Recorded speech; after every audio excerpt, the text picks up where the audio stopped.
This is Obsidian ASMR. Don't forget to like, subscribe, and hit the notification bell for future videos.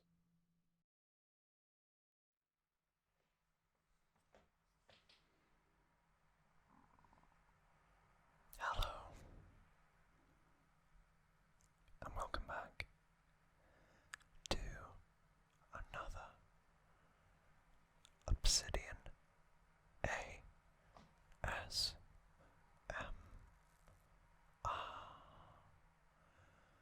video game collection video. Now this one, as you can probably guess, is all about the much maligned Xbox One. Quite like a number of people.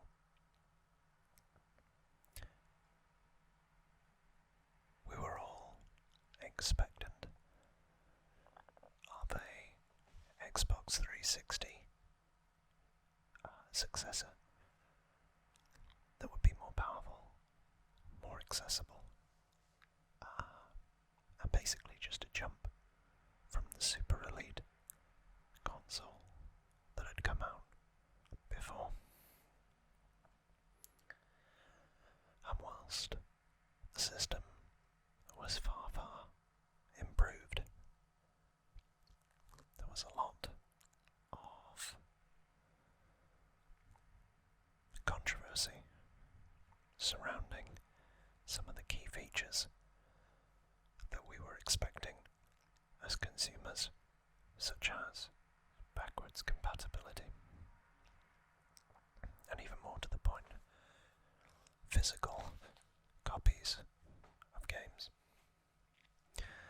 For the younger viewers, at the time, Microsoft wanted to push all of us towards digital copies that would be permanently linked to you.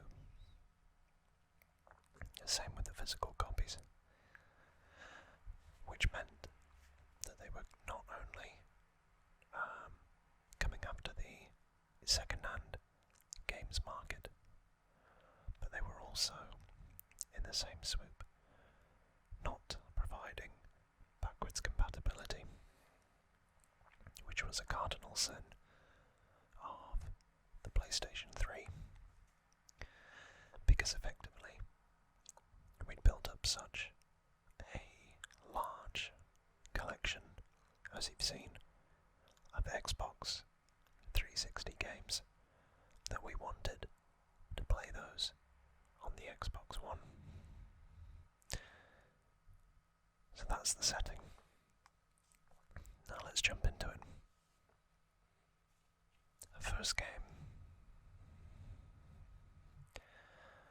I've got for you is Ryse, Son of Rome. I like my history. I like my Roman history. Even more so. And if you don't, I would recommend delving into it, because there's a lot that modern society owes to the Romans. But in this game, you play as a centurion, invading Britain no less, and you work your way up to battle the Picts up in Scotland, or modern day Scotland, and you have to go over into the barbarian walls. What I remember of this was it was stunning visually. The gameplay was quite simple, a little bit repetitive, a bit like they tried to copy the Arkham Knight system, but didn't really stick the landing. But this was one of the launch titles for the console,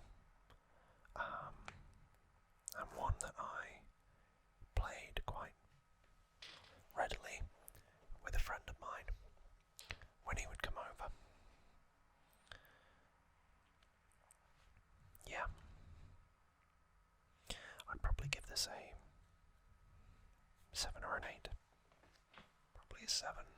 I think it's aged well, and I see articles nowadays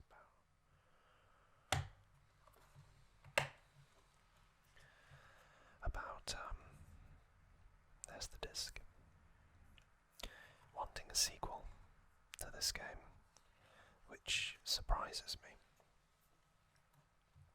I think it falls in to the same category as Resistance Fallen Man. Very good launch title, but they didn't do anything with it. I just remember it being quite hyper-realistic and gritty, which, with your gladius and your formations with your shields, it was good. 7 out of 10 for that one. Then WWE 2K17. Now, I used to play a lot of wrestling games back in the day, and my 360 collection has actually diminished as I gave quite a lot of it away. The games that I wasn't very fond of, or that had no replayability, and some of those that I didn't talk about were like Guitar Hero World Tour, or SmackDown vs. Raw 2010 and 2011, which I did have on the 360, and the other one I got was the WWE 12, I think is what it was called, which was the first in the 2K series. Having grown up on the SmackDown games and then the SmackDown vs. Raw games, which were all very similar in the way that they played, I could not get on with the button layout and the style of the 2K games. But I thought, partly because I was very, very hyped about a certain Goldberg's return and AJ Styles, I thought I'd give it another try with 2K17. And the truth of the matter is, I've never really got back into them, even though I love those kind of collector's games, where you unlock more characters and legends and whatnot. I tried it. I was bad at it. And then I just moved on to other things. And I've gotten to the age now where you can't dedicate all your time to playing video games unless you're a successful streamer. But I'm not. I don't make money off this. It's purely a project of passion. So I missed out on this one. And I can only really give it a 5. Better graphics, but I much prefer the button layout that you would find in and the gameplay that you would find in Here Comes the Pain, or Shut Your Mouth, or SmackDown vs. Raw 2010. That one I really loved. But yeah, this, sadly, I could give it a miss. The next two that I've got up are Battlefield 4 and Battlefield 1.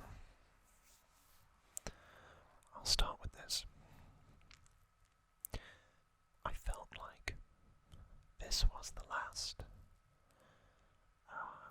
modern Battlefield game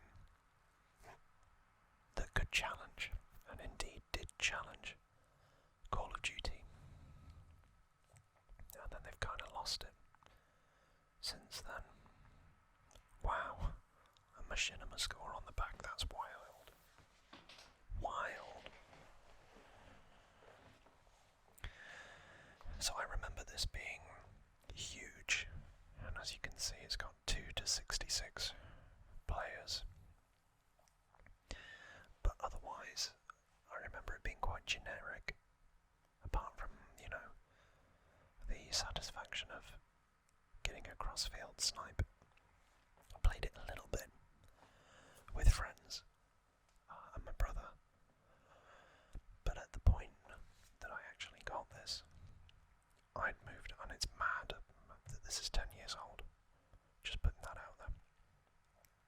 But at the point that I got this was already round the corner. And I think Battlefield 4, if I remember correctly, was either a launch title for the Xbox One, or it was a cross-gen title from the 360 to the Xbox One,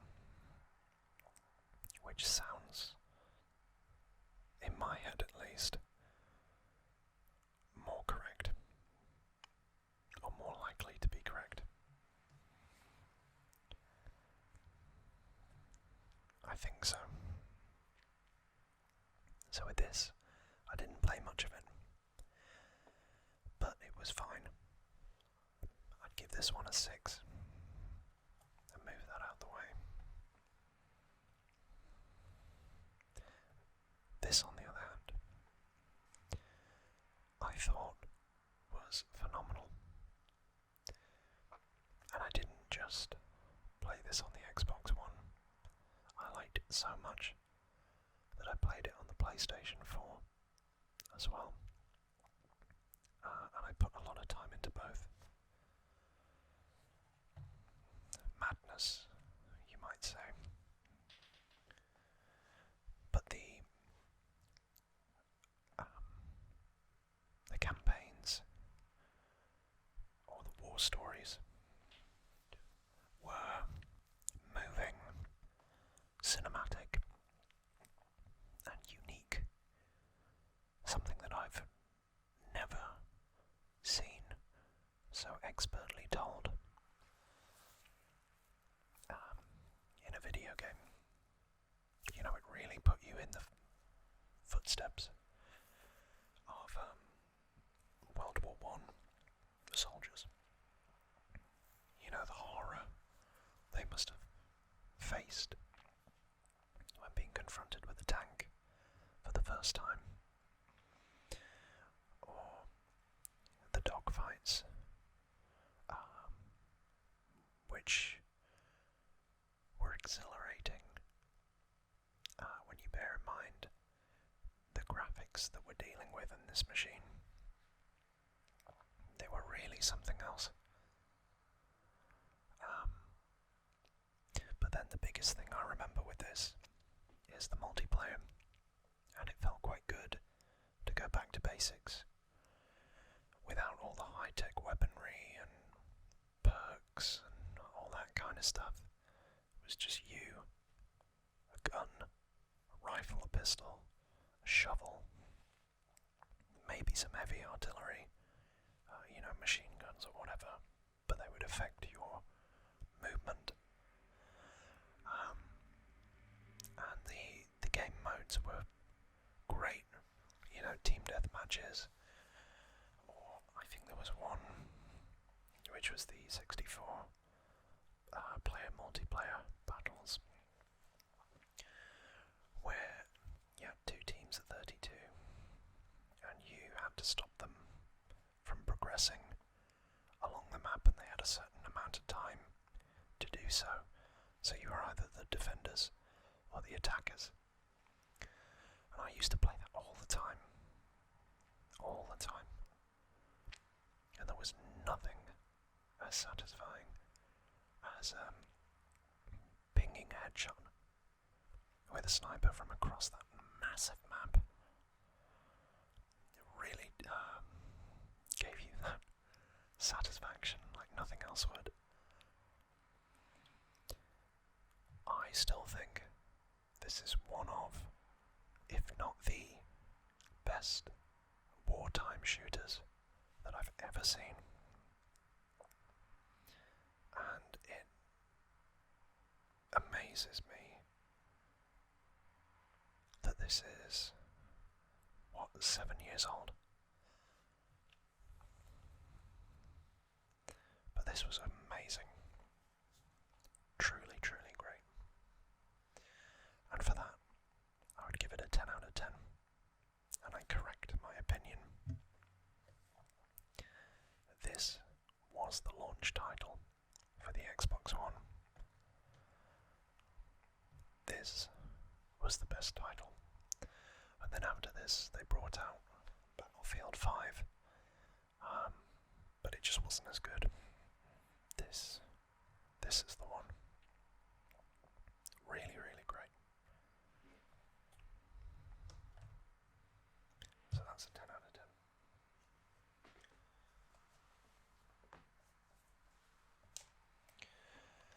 10. Next.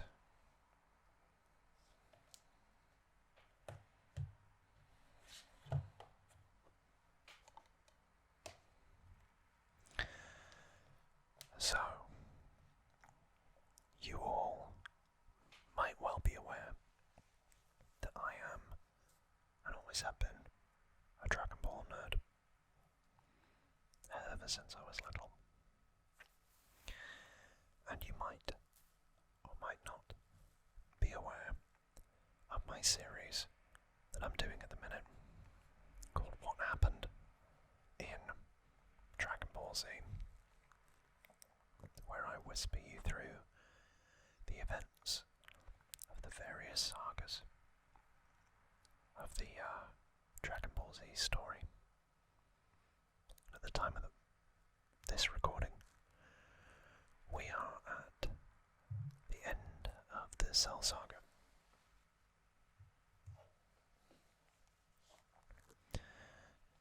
But I played these games a lot. But I did come to them late. And by them, I mean this one. I'd played Burst Limit. I played Raging Blast. I played the other one that came out on the 360 that I can't quite remember.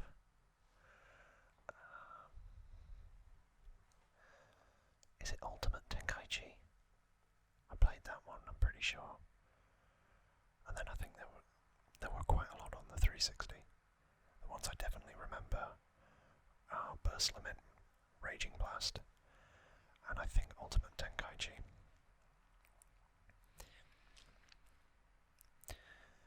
This felt like a weird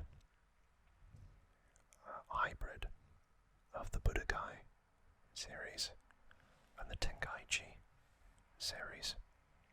And when I say weird, it's the best of both worlds. You play as a time patroller, and you're going through key events in Dragon Ball history, and trying to stop the corruption of the timeline. You can play as a human, a Saiyan, a Namekian, a Martian, or a Freezer, Ryse, a character that you create yourself. And there's a story unique to this that ends with you facing somebody called Demigra. But it's got characters from Dragon Ball, Dragon Ball Z, and Dragon Ball GT in this one. And I think at the tail end, they had some characters from Battle of Gods. never ended up completing this one, because again this came out in 2013, so 10 years ago. But I did complete Xenoverse 2, where I did pretty much everything that you can do. Did all the storyline with Mira and Toa. I did all the parallel quests, unlocked all the characters, did all the instructors, everything on this 360 version. And I think I got I think I unlocked all the achievements. I put a lot of time into it. And over the course of recording these other Dragon Ball videos for you, it's made me want to play it again. So at the minute, that's what I'm doing. I'm playing through Xenoverse 2 again, but this time on my PlayStation 5.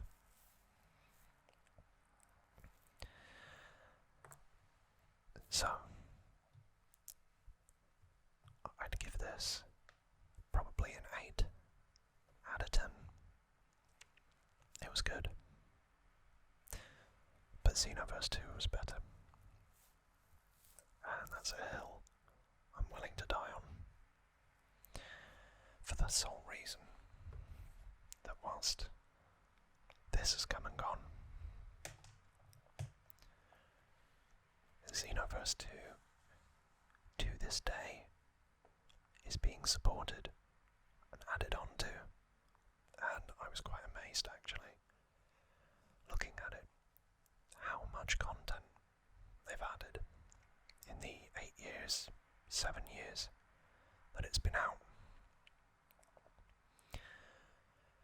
I've never seen characters like Fu or Oolong in it before.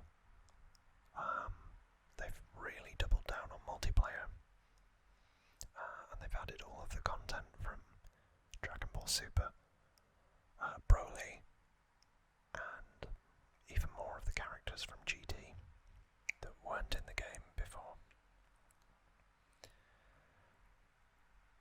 And I think that says something, that it really, really was special, especially when you factor in other games that have been released since, like Kakarot, and I think Fighter Z,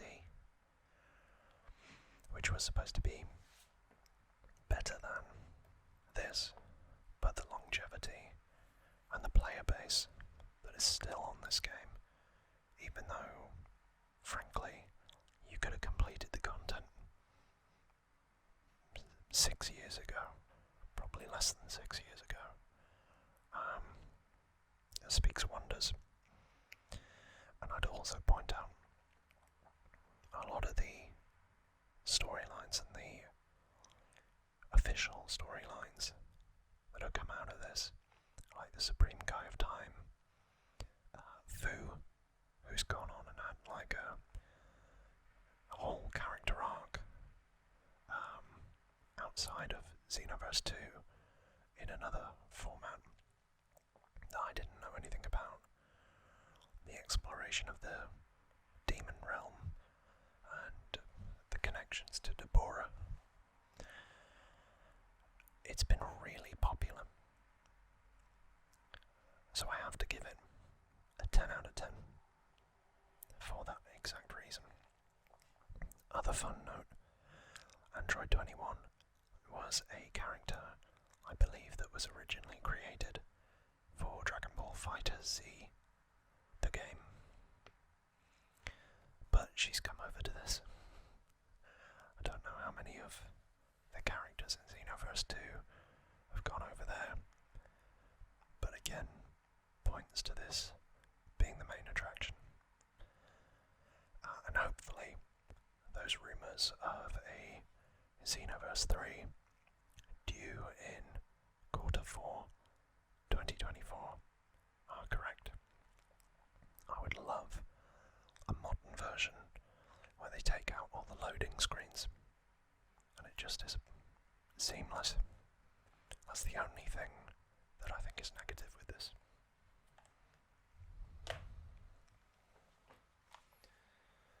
The next game on our list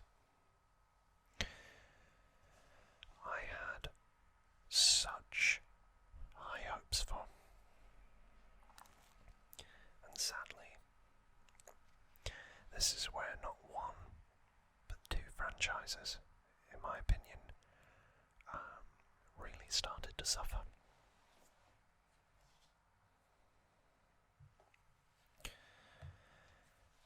And it's with Destiny.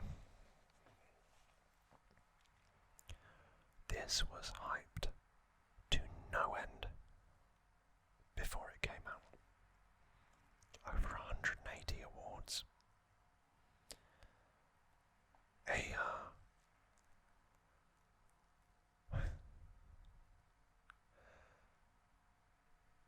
collaboration between Bungie and Activision.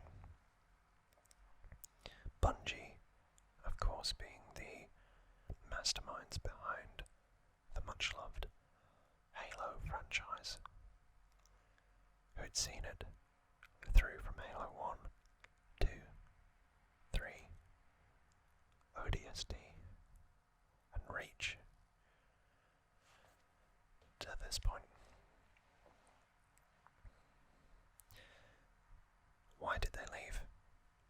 Well, because they wanted to make a game that was cross-platform, wasn't tied to the Xbox. So they joined up with Activision to create a game that was available on both PlayStation and Xbox.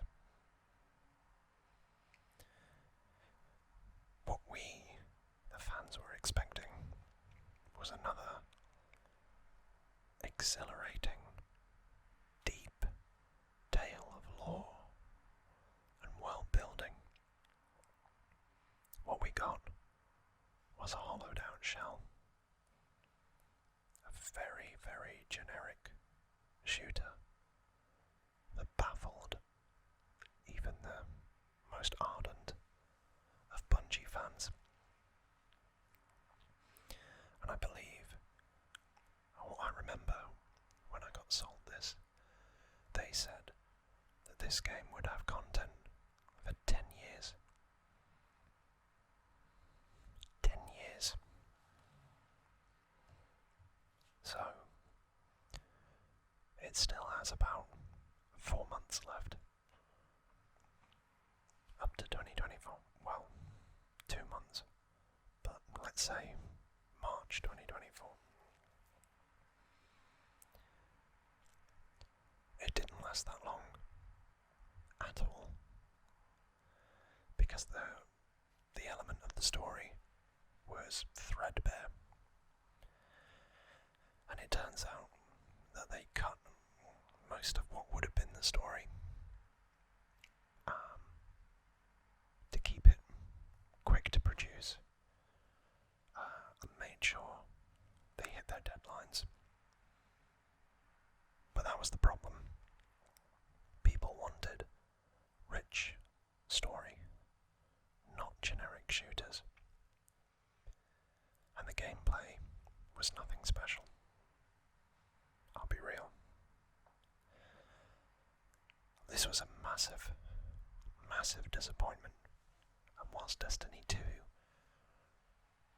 has made some progress and won some people back over after its initial launch, and then arc through to what it is today, which is a pretty well-rounded game, I've never really had the urge to go back and play Destiny. so I can only really give it a 5.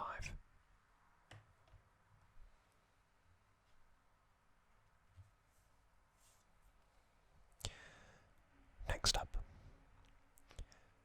cross-platform.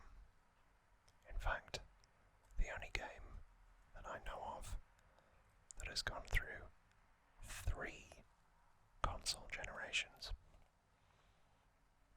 You guessed it, Grand Theft Auto 5. I originally bought this on the Xbox 360. Played through it all there. Then I wanted to play it again on the Xbox One, so I did, and it was better, and it felt easier because of the new technology. You know, and then they've released it for the PlayStation 5 and the Xbox Series X. So what can I say? It's one of the most successful games ever. Still got a massive, vibrant online community. And 11 years after its release, 11 years,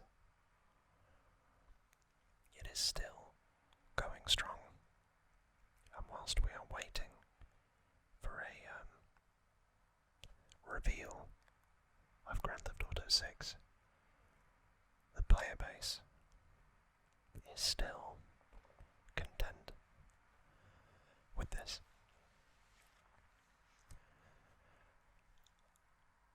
There's not much more to say, really, is there?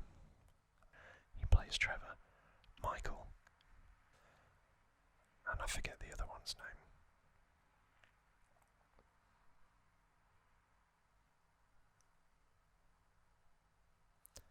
What is his name? I genuinely can't remember. I remember his friend more than I do him.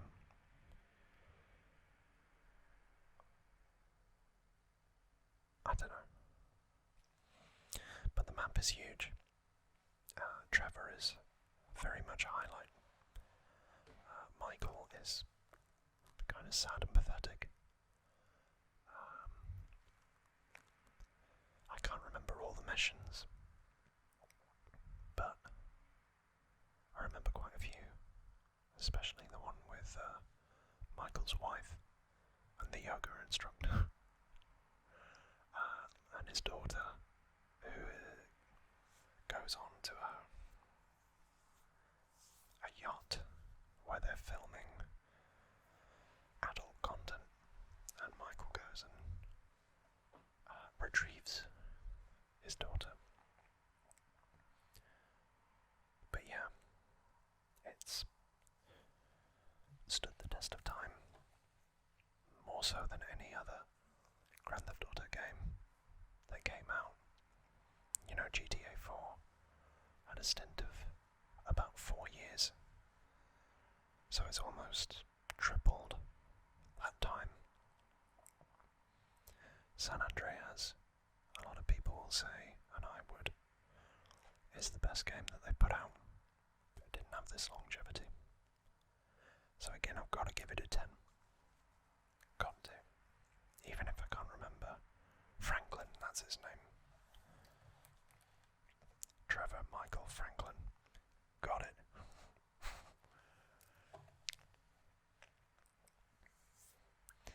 So yeah, 10 out of 10.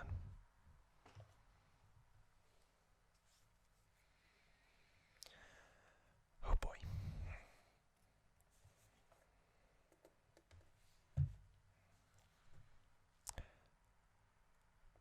Can you guess what this is? If you're a big fan, like me, you probably can.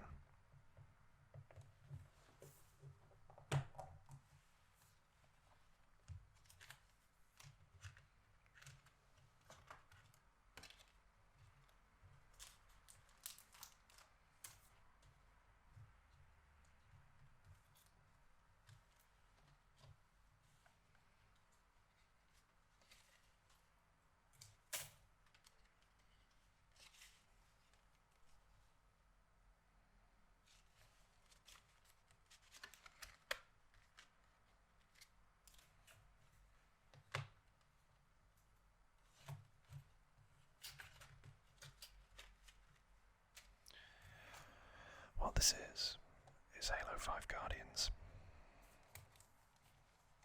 But I believe they didn't actually send a disc. Could be wrong.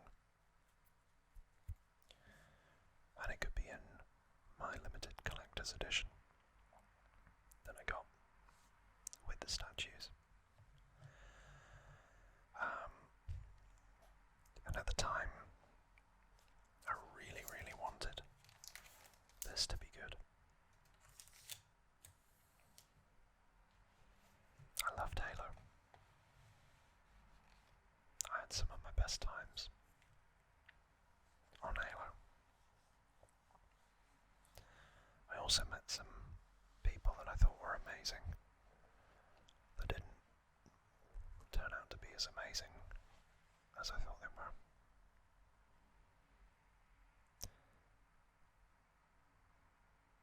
But I really did have so much faith in the story.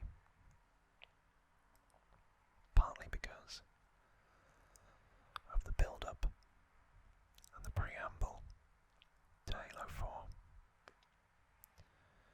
with the Forerunner trilogy by Greg Bear. Silentium, Primordium, and Cryptum. Fantastic books. Genuinely books I could not put down. That's rare for me. I'm not much of a reader. Or at least a fiction reader. And then, after all that build-up, they killed off the Dynact at the end of Halo 4. And now there was a big marketing push for Halo 5 Guardians with Halo Nightfall and introducing us to this character, Agent Locke, who was tasked with hunting down the Master Chief, who had quote-unquote gone rogue, trying to find Cortana, who now has become a villain, kind of driven mad by her rampancy. I think that's right. AI rampancy. And the crumbs for this storyline had been set in motion during Halo 4's Spartan Ops with Dr. Halsey, who I think you rescue in the first couple of missions of Halo 5. But this was a letdown. The story was awful. Genuinely awful. I don't like what they did with Master Chief. I really don't like what they did with Cortana. They completely put the Forerunners on the back burner. I think they brought, if I'm right, the Arbiter back in this one, but I didn't care for it. I really didn't care for it. I wanted them to, really make a saga and a story out of the Forerunners and what they did with the precursors, who I believe became the Flood and the Gravemind, or the Gravemines, as a way to preserve themselves after the betrayal of the Forerunners. Really delve into that rich, rich tapestry laid out in those 3 books. And they didn't. They barely touched it. They made the Forerunners a bit of a joke that did the bidding of Cortana. Master Chief being the Reclaimer and the Librarian, kind of guiding him at points through Halo 4. She just disappeared. There was no cohesion. And then, I don't even know what they've done during Halo Infinite, other than kill off Cortana. Sorry for the spoilers. And bring about some other kind of like Covenant renegade faction that doesn't want to make peace with the UNSC. It's just so boring, predictable. There's no escalation. We've been here before.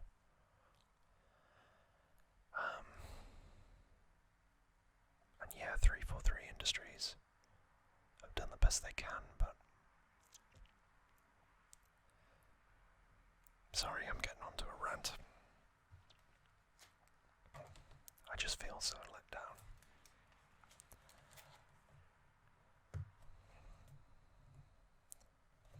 This is why we can't have nice things.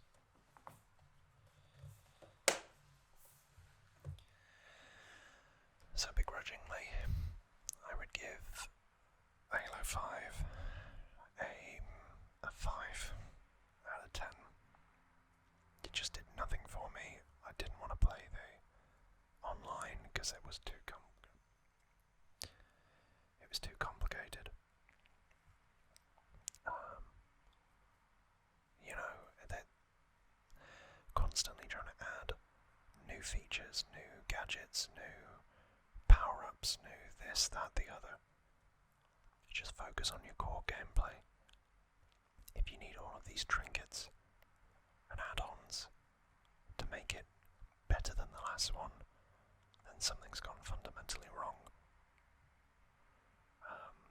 Back to basics. That's all you need. Back to basics.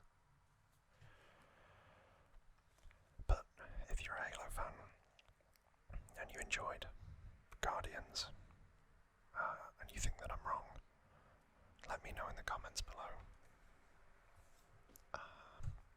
I'd love to hear from you, and I'd love to hear why I'm wrong, because I want to like it. But as I say, I just feel so let down.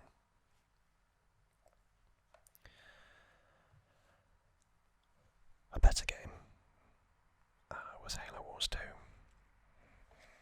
which that guy there, I believe he is the bad guy or one of the bad guys in Halo Infinite. So that's a nice crossover. And the story for this is the ship, the Spirit of Fire, that's it, has somehow awakened from the cryosleep that they were in prior, during the events of Halo Wars 1. And they're alive. And obviously Halo Wars 1, I believe, took place before the glassing of Reach. So they missed out on a lot. Whereas now, they've awoken. And they're basically joining up with the modern day UNSC to fend off this renegade faction of the Covenant. Yeah, called the Banished. Led by Atriox. So this game actually laid the foundations for Halo Infinite, which is interesting. I wonder if the Spirit of Fire makes an appearance in Halo Infinite. I'm not sure. I didn't play to the end of this because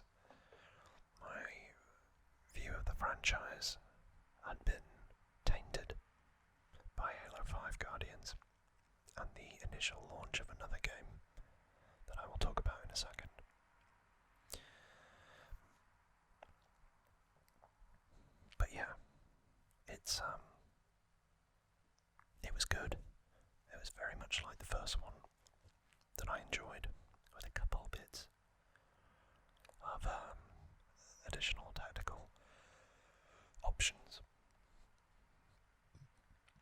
Graphical updates, that kind of thing. It was good, but I didn't play much. The fact that they felt that this was good enough to build the next game off of is interesting. So I might have to go back and give it more of a playthrough to really understand the backstory to Halo Infinite. But this, I'd probably give a 7 or an 8. I liked Halo Wars. I like real-time strategies. Yeah. I like Halo when it's done right. So, yeah, if you have played through it all, let me know. Because, yeah, from what I remember, it was quite good. And then the final game for part 1 of my Xbox One collection. Oh boy.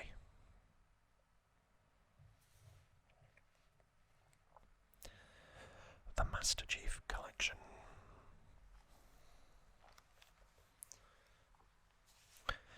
So this goes back to what I was saying about backwards compatibility. Backwards compatibility. Because you couldn't play any of the Xbox 360 games on the Xbox One.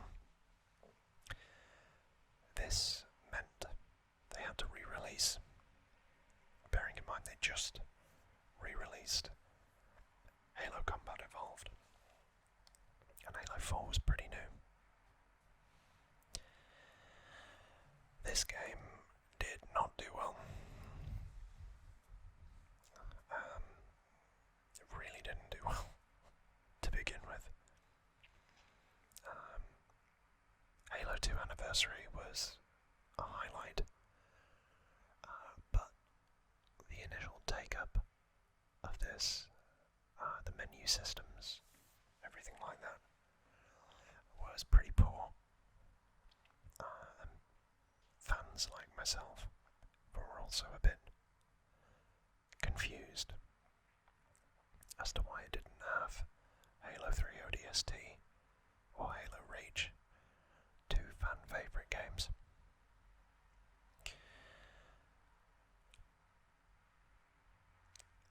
I remember kind of looking at it and thinking, well, I put all this time into Halo Combat Evolved, Halo 3, Halo Reach, Halo ODST, Halo 4. Why would I want to replay them? Why would I want to redo all of my ranks? Unlock all of that armor? Why?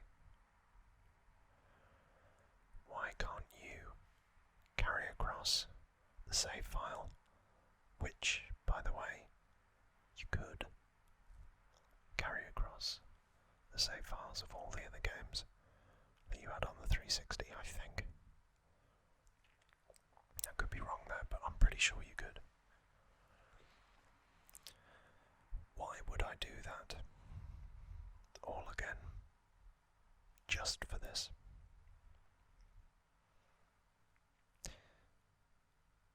And it just felt like another okay concept, but poorly executed.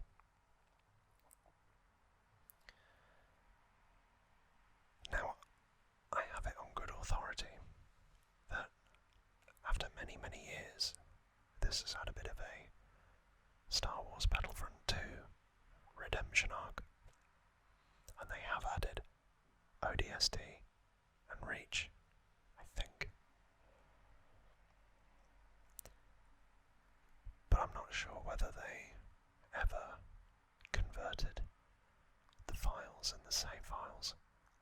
those other games into this? Probably not. If you're new to the franchise and wanted to play all of those games, makes perfect sense. Start here. I mean, you can't play the other ones anyway now, because the servers have gone down.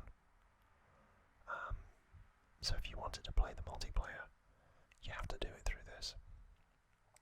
And it's also nice to see that this game has got longevity and has enabled the other games to have even greater longevity than they otherwise would have. But you know, I put a lot of hours into those games, and I just couldn't match it today.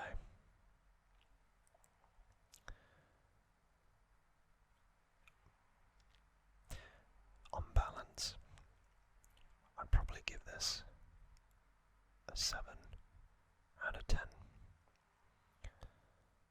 For the initial launch game, I would have given it a 4. It was that bad. And again, it was another nail in the coffin of the franchise for me. They really lost their way. And I think it says something that after Halo 5's launch, almost 10 years ago, it took them a good 6 years to develop Halo Infinite, which, from what I hear, is quite good, or a return to form. And that's it. That is the first part of my Xbox One collection. Part 2 will be out next week. I hope you've enjoyed it. I hope you're asleep or relaxed. If you disagree with any of my reviews or opinions, I'd love to hear it. Let me know. Thank you again for all of your support over the last couple of months. It's been incredible and continues to be incredible, and really does warm my soul. So the only thing I've got left to say is take care of yourselves and each other. Goodbye for now, everyone.